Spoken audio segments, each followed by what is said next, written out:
Here we are, the third and final installment in our series of what to do when meeting a new class. Today's all about finishing the day well and cleverly consolidating those group norms and the class culture that we created in part 2. Let's dive in.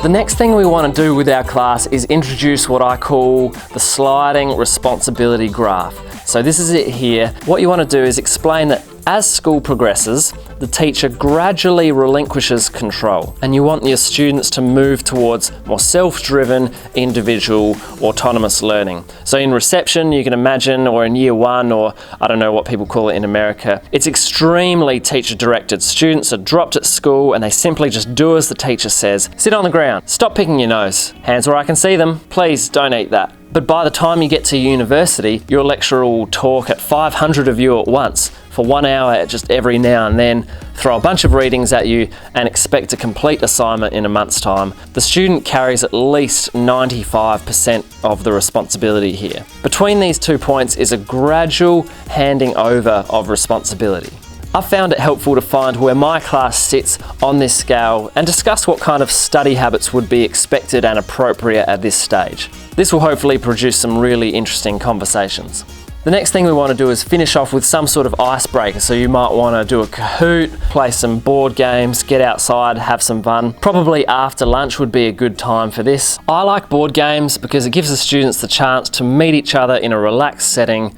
Shy students can participate either actively or passively. They can still have fun and get involved without having to put themselves out there too much. And it allows the teacher to roam around. And if you've gone away at lunchtime and read some of the answers that they provided on that answer sheet, then you've got some information on them already. You might want to ask them about their swimming if that's going really well. You might want to ask them about their football or their baking or whatever their interest is. This gives you an opportunity to move around the room and actively take an interest in your new students.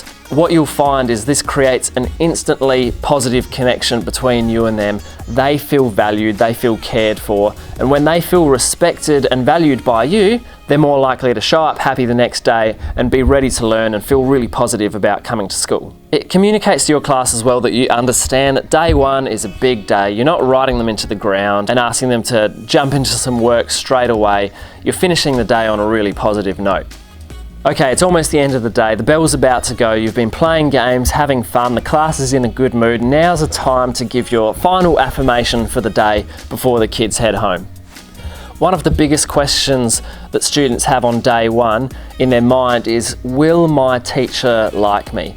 You must answer this question with a resounding yes. Affirm them all at the end of the day. The students are then more likely to leave with a smile and a real sense of relief that they've landed in a class with a teacher who they now know cares about them and wants to support them and is happy that they're in their class. And as I've said, if they leave happy, well, the chances are they'll rock up happy the next day, feeling enthusiastic about school. You can word your affirmation however you like, but the key message you want to get across is, I'm so thrilled that you are all in this class and I think we are going to have a great year. Thanks for watching. If you enjoyed this 3-part series, make sure you give us a like and subscribe below.